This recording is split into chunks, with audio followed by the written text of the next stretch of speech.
Maverick News, the antivirus program for your mind. And now, the Freedom Reporters.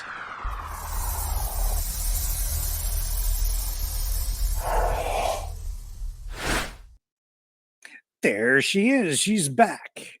Hey, Rick. How are you doing tonight, Lori? I'm doing pretty good. How about yourself? I am just fine. Wow. Been So a much to talk very about. interesting week since we saw each other last. Yeah. Ooh, Yeah. a lot going on.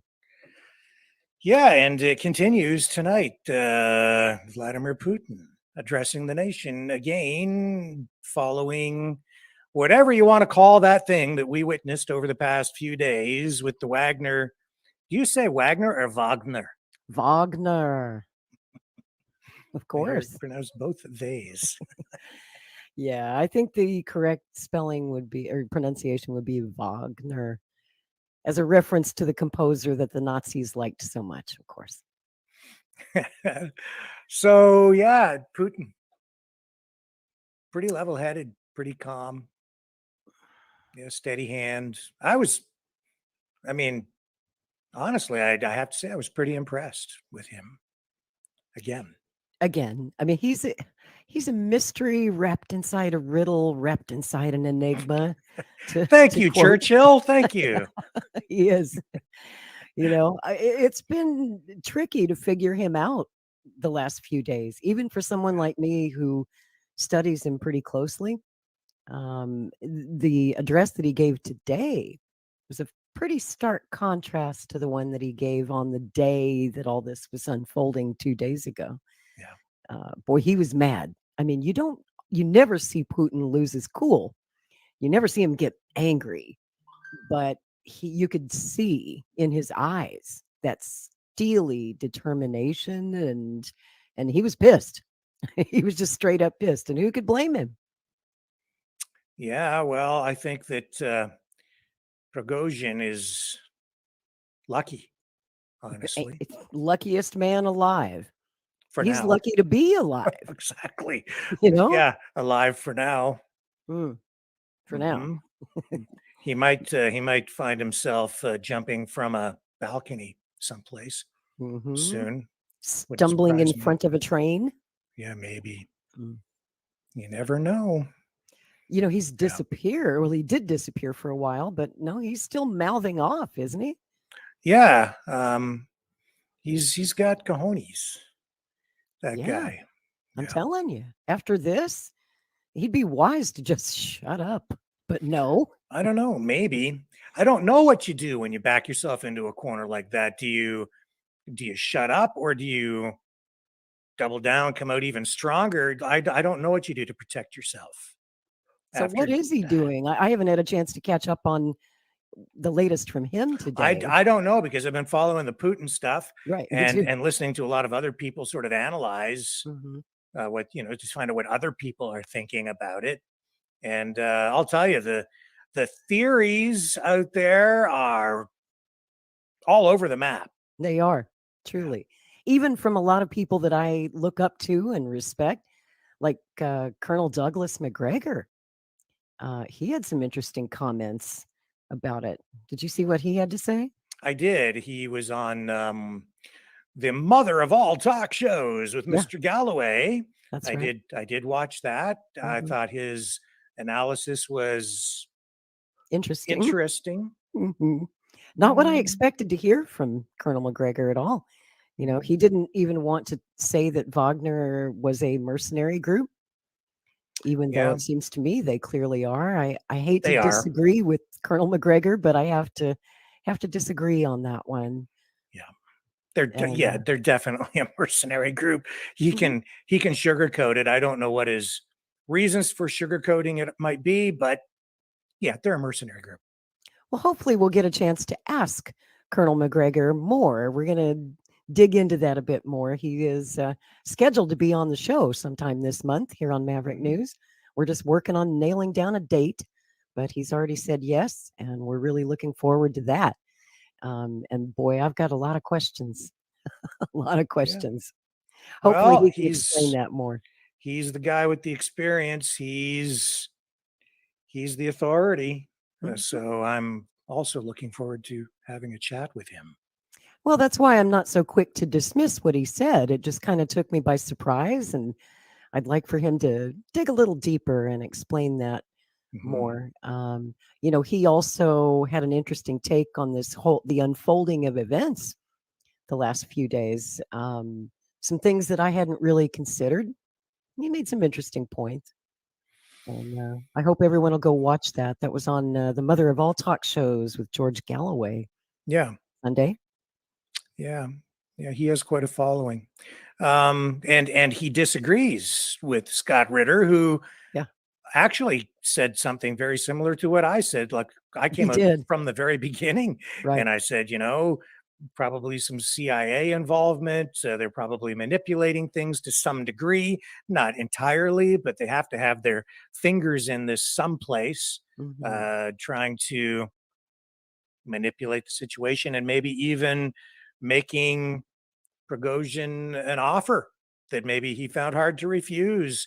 I think that there's probably some psychological warfare going on with the Wagner forces, and maybe him directly, where they're feeding him information. I think that attack on his troops was probably real, but I would not be surprised at all to find out at some point that it wasn't Russia attacking the Wagner forces. It was probably something initiated by the CIA and some, black ops thing to convince them that they were being attacked by Russia, to stir the pot, knowing full well that the defense minister Shoigu and Prigozhin don't get along, and he's got some issues with some of those other generals. So I think there's manipulation. I agree. I think that that attack on their camp was a false flag. I don't think Russia did it. More likely, our guys did that. It wouldn't surprise me at all. It's just what we do. And it would have been a way to, get Prigozhin all fired up. Obviously, he's going to be angry. And somehow they got him to believe that Russia did such a thing. It doesn't make any sense for Russia to attack the Wagner group like that and to kill their own men. It makes about as much sense as Putin bombing his own pipeline or, sabotaging his own dam or any of the other multitude of things he's been accused of. But it just doesn't add up. It doesn't make any sense. And, my personal theory is that I think that Putin set him straight, probably through intermediaries, as that attempted whatever it was, coup or whatever you want to call it, was unfolding the other day. When that convoy stopped outside of Moscow City, they were already in Moscow Oblast, but they had not yet crossed into the city limits. And I think something was probably put to them very clearly that we didn't attack your camp. And if you take one more step into Moscow, you're not going to like the way this turns out for you. Yeah. They were ready. Moscow had their troops ready in battle positions. If they had to defend the city, they were ready to do it. Thankfully, they put a stop to this before it escalated any further. And what do you make of these conflicting reports where we're hearing on the one hand that this was bloodless, that there were no casualties, but then also hearing that there were anywhere from 15 to 39 Russian soldiers killed in helicopter crashes or helicopters that were taken down by Wagner forces? Where do you land on that one? I saw a video of that were supposed to depict attacks on Wagner forces, but even when I saw them in real time, I was still skeptical, and I said, I don't know if that's real or not. And I didn't even run the video because in a situation like that, I thought there's so much propaganda and fake stuff going on. I'm trying to be extremely careful about anything I run or say. Right. A lot of this video is contradictory and confusing. And so you have to really look at the sources. Of course, we know it's also possible to manipulate videos and create fake AI. So while all that was going on and events were moving so quickly, it was very easy the other day to get fooled, get fooled by some fake news. You had to really do some due diligence before you went with something. And unfortunately, most journalists covering it the other day did not do that and ended up reporting some really wrong info. But our friend Ava Bartlett, who's actually over there reporting, has been a guest here on this show several times. On her Telegram, she had some pretty clear evidence that those shoot downs were what we were being told. Just the opposite was true. And I tend to believe Ava Bartlett over the other sources that I saw. She has a good track record of being correct and honest. Yeah, and the other reason I'm thinking that those reports were not accurate is because they again are not consistent. 15 here, 39 over there. Like where's the truth? Where's the reality in it? So I wasn't putting much stock in it. Which is why I haven't talked about it much. I was participating in a huge Twitter space while all this was going on. There's a guy named Mario Nofel who hosts these big Twitter spaces, and it got bigger and bigger and bigger as the day went on. This thing went on for 20 hours, maybe the longest Twitter space in history. It started in the middle of the night, the previous night, and I stayed up all night as a guest on that Twitter space. Didn't get a chance to say much because there were so many people talking. I couldn't barely get a word in edgewise. But the panel of speakers there were a lot of pro-Ukrainian propagandists, guys like Malcolm Nance, for crying out loud. Lev Parnas was there. And I wouldn't trust a word that guy says as a source. So a lot of the sources that were participating in it were dubious. But we also had some good sources. We had my friend Tara Reid, who's in Moscow. She's stuck over there in Russia now and can't come home. But she was in Moscow as all this was happening. And she was also on that Twitter space, basically contradicting everything that these propagandists said. But there were so many lies and so much disinformation that was being fed to us in that fast-moving situation. Now, you could say that, well, we just got it wrong. Maybe some people just got bad information and reported it accidentally as true. I mean, as a journalist, when you're covering breaking news, sometimes you can't always verify something before you go on the air with it. So it could be that. But it could also be propaganda that was being fed to us, just out and out lies. Things like, we'll have a new president by tomorrow. Or that, they said that a firefight broke out at Rostov. Never happened. Yeah. Never happened. And they were saying that, tonight, mainstream media here in the West, right? I'm seeing reports that this is still the beginning of the end for Putin. Yes, they're still saying that. Even though Putin's address today said just the opposite. Yeah. In fact, why don't we take a look? Let's see what Vladimir Putin had to say today in this live address to his country and the world. Here we go. We have no sound. This civil solidarity has shown that any attempts to blackmail us and to spur internal chaos are doomed. We have shown Supreme Consolidation Society and executive authorities of all levels a firm and clear position of support for the constitutional order was taken by civil organizations, religious faiths, and leading political parties. Practically all Russian society, everyone were united by their sense of responsibility for the fate of the country. Since the very beginning of these events, all the necessary decisions to neutralize the threat were taken and to protect the constitutional order, lives, and safety of our citizens. The armed mutiny would have been suppressed in any case. Despite their loss of reason, the participants could not understand that, including the fact that they engaged in criminal actions splitting apart the country, which is now facing colossal external threats and pressures. When our comrades are dying at the front lines, holding on whatever the cost. But the mutineers betrayed their country, their people, and they betrayed those who they dragged into this affair, who they pushed to shoot at their comrades. It is this fratricide that the neo-Nazis in Kiev and their Western masters wanted to see, and the various traitors as well. They wanted to see Russian soldiers kill each other.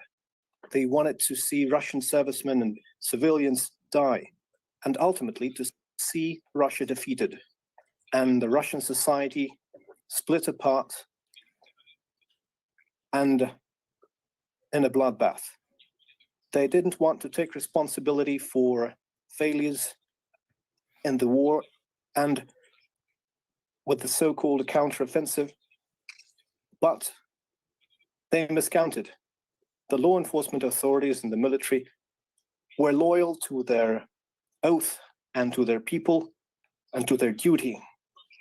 The courage and sacrifice of the pilots who died prevented a tragedy on a national scale. At the same time, we know that most soldiers and commanders of the Wagner group are also patriots of Russia, loyal to their state.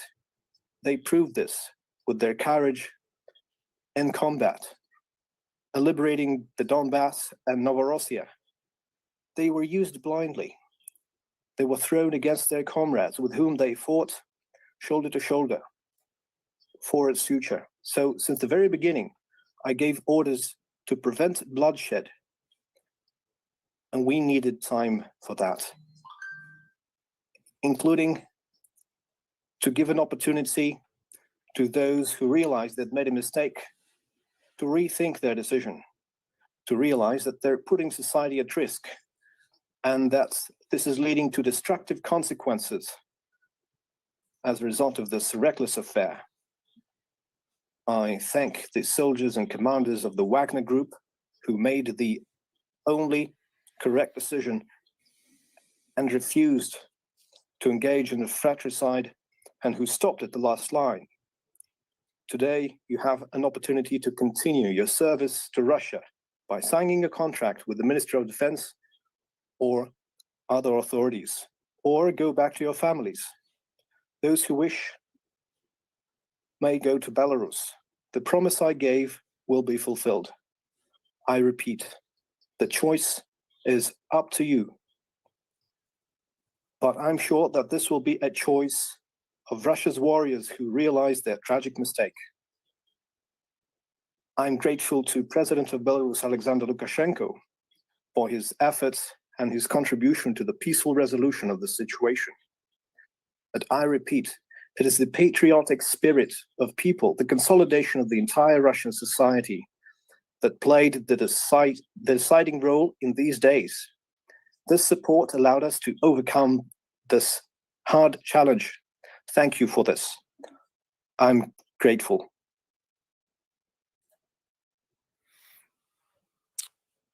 And again, a very level head and a steady hand at the wheel. He didn't overreact. As a result, I think that a lot of lives were saved in the end. And I think he wound up in a stronger position because he still has those Wagner forces at his disposal, at his service. And a strange thing has kind of happened where he has been able to again reinforce his position, strengthen his position strategically, because those Wagner forces are being relocated up into Belarus.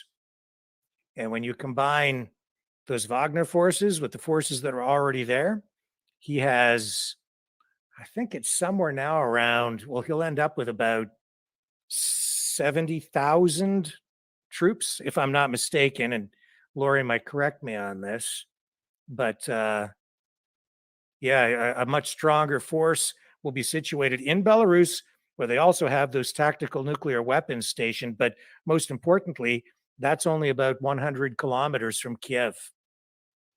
So you have this counteroffensive really focused in the south. Now he has these troops stationed, or will soon have reinforced troops stationed only about 100 kilometers from the Ukrainian capital, the seat of power. And while that may not seem like, you could win the war without actually taking Kiev if you want to look at, trying to take the whole country. But if they go in there and they unseat the government and oust Zelensky and the members of the government, it's game over right there. It's like checkmate. True. And then he'll be accused of doing what we do, regime change. Mm. That's what the West will say, which is probably why he has not done that yet.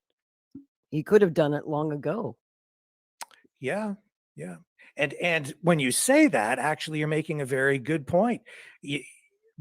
What was, the West was sitting here cheering on a guy that has been on the FBI's most wanted list, for international terrorism, Prigozhin.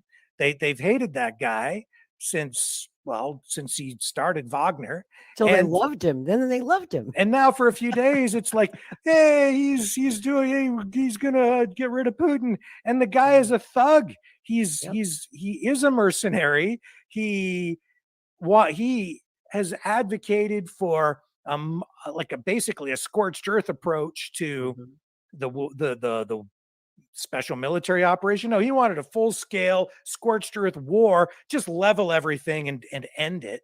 Right. Kill everything in sight, basically, was what that guy wanted. And the West is like, yeah, get that guy in power, as though he was going to be the guy who was going to replace Putin. I have news for Mr. Prigozhin. Even if he had been successful, if that was actually his objective, was to oust Putin, I've got news for you, man. You would not be the guy sitting in the chair behind the desk. It wouldn't have been him. It would have been somebody else, probably, in my view, somebody handpicked by the CIA. But that's my opinion. And if not that, probably somebody else on the Russian side waiting in the wings who would be there to just claim power and take Prigozhin and say, you stand over there, boy. All right. Navalny. That's who they'd like to put in, probably. Yeah, it wouldn't have been Prigozhin. No. No way. No way. That guy's a loose cannon. Yeah. Nobody wants him having access to the nuclear codes, including the West. Well, look what he just did. He got upset and then turned us, let's go to Moscow right now. And we're going to and cause total uproar in the country, uproar around the world, embarrassed President Putin, embarrassed Russia, and caused all of this discord within the armed forces. Putin ain't going to stand for that. And no, I mean, he proved that he's a tough SOB, but he also proved that you can't trust him, especially with a gun. Or the nuclear codes. Exactly. If you can't trust him with what he's got, you think you should give him access to the big button? I don't think so. I'm honestly surprised that this man and his co-conspirators are not in prison. I am amazed that Putin was willing to give them clemency, amnesty. Except that it shows, strangely enough, you would think that a leader like Putin would want to make an example of someone like Prigozhin by punishing him. Right. But no, I think he did the really wise thing. He knows that Prigozhin is popular with a lot of Russians. He also knows that he needs those Wagner forces. He needs them. And they have performed and they have delivered on the front lines and they have served their country. So I think he's done the wise thing. He's preserved the strength. He's brought them back into the fold. He hasn't pushed them out. And if he takes out Prigozhin, he takes out the leader of that force right off the top, right? He decapitates that, and that strikes a problem with morale within that private fighting force and leaves them in a state of disarray. There's no organization there. I think what he did was masterful. I think he probably sees that, if he had done that, he'd lose all those fighters and he'd have maybe even a ragtag, a splintering of the soldiers into smaller groups that might cause other problems. Who knows what the consequences of that might have been? What he did, he defused it. He kept them together as a cohesive unit. He moves them all off, gives them all a chance to become integrated into the Russian military. And there's no more Wagner. Right. He's disbanded that group. So That's now they have two choices. Well, three, I guess. He gave them the choice to go home. Right. If they just want to quit now and go home, he's actually going to let them do that. Or they can fold in to the actual Russian military. Yep. Or they can go to Belarus and fuck off over there. And No. the other unintended consequence, which was a positive for Putin, is that this actually exposed people who maybe were not loyal to Putin. Right. Because they saw what was going on, and anybody that maybe was disloyal, it bubbled to the surface. And now it's like, oh, that guy over there, oh, he was cheering for the overthrow, right? Oh, okay. So now we know I can't trust him, and I can't trust him, and I can't trust that guy. Right. So right. That's and that's one of the conspiracy theories floating around too, is some people say that this whole thing was engineered by Putin as a way to root out the unloyal, the unfaithful. And I personally don't believe that. I don't think that Putin would have engineered such a thing that would cause embarrassment to Russia, that would create an international incident, that would make everyone nervous about what happens to the nuclear weapons. Even NATO quickly put out a statement while all that was going on saying, it wasn't us. We had nothing to do with it. Please don't nuke us. Literally. So everybody was real nervous for those several hours.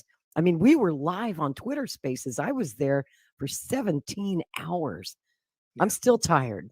I'm still worn out trying to catch up on sleep after that marathon.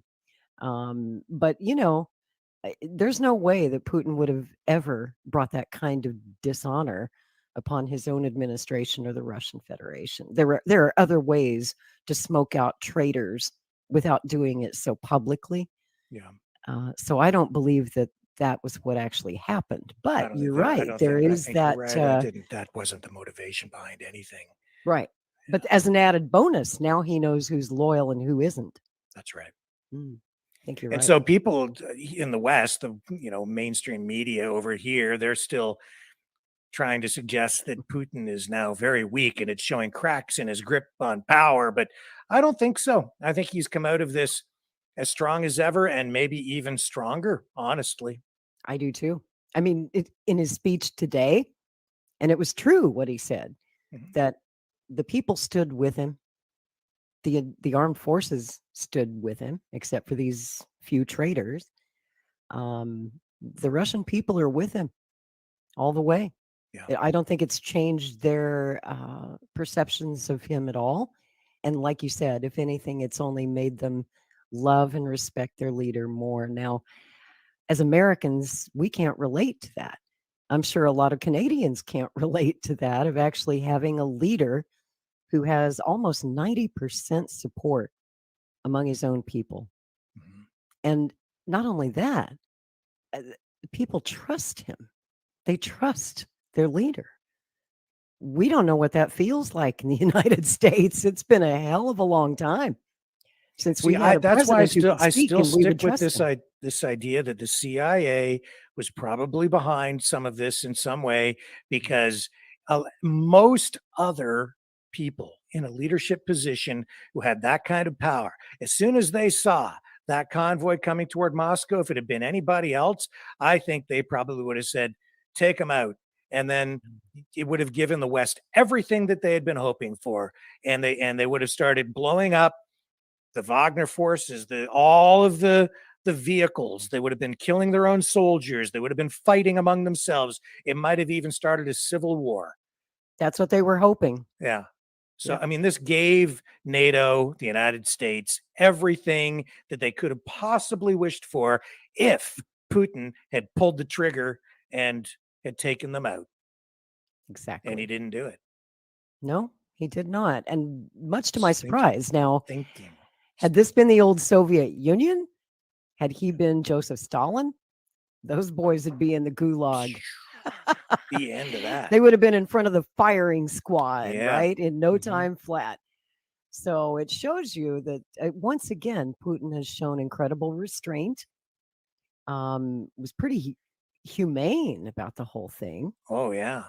I mean, compare Putin's response to the way Joe Biden and the Democrats have reacted to J6. Exactly, man. What do you mean? Exactly. There's a guy in a Chewbacca outfit and he wants in the building? Arrest them all. And lock them up for the rest of their lives. That's right. Yeah. That's So what who's we the would have done. authoritarian? Now, who's the authoritarian? Mhm.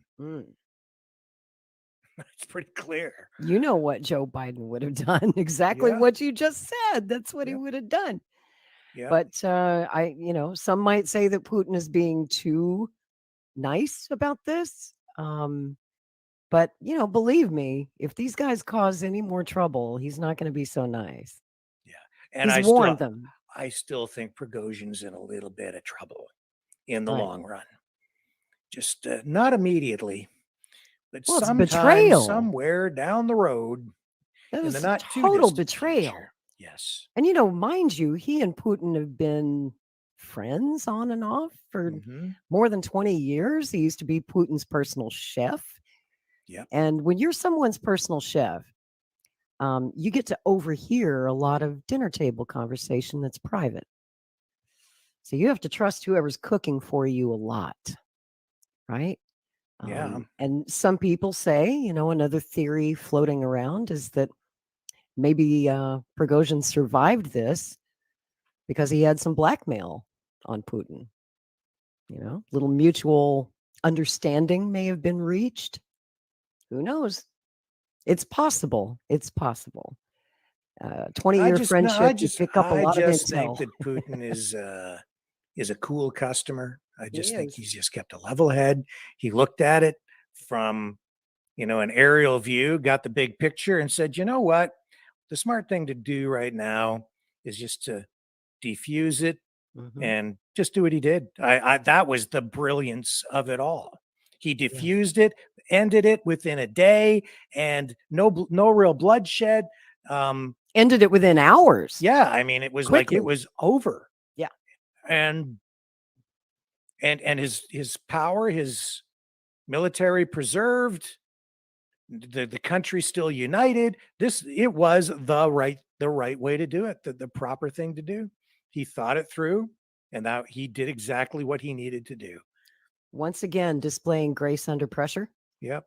As only he can. And that, again, proves him a very formidable foe to the West, to the United States, because they want him to be a hothead, right? Yes. They want to provoke an angry response Yeah. from this guy, and he will not be provoked. He will not be stampeded.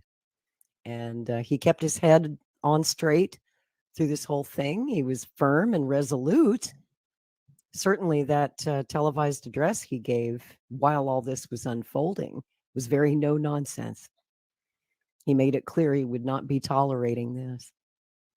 What And are that's the what he people should saying? do. What But are at the same people time, he's not a leader who displays vengeance. Just seeing what people are saying in the chat. He is not brilliant, according to Steve Harvey, Putin, but knows much about this world. Boots on the ground said it was because of the length of time that is taken. We all make mistakes. Yep, that's right, Rick Laurie. What else are we seeing here? Barron says some have theorized that Prigozhin is actually still on board with Putin and that this is all a setup to get the West to lower their guard. And Choosy says, I don't do friends who are Roman brands. Juicy just gets me every time. He's going to find a way to tie this into the Knights of Malta somehow. Every time. I don't know how, but The viewer neighbor says, what is the United States doing with all of its resources to stop human trafficking, specifically child trafficking? I don't know what the heck that has to do with this subject, but Pretty there you off go. topic. You're on the screen anyway. What else we have going on? Rising Dragon says, according to the National Post on June 25th, I don't know what that's got to do with. I don't know what that is. yeah, I've heard about that story. That's kind of It's a crazy, but that Different happens story. in the What U.S. every day. Yeah, I guess this happened up in Canada. flight diverted after two passengers became drunk and started shouting at others. Well, that sounds like a party to me.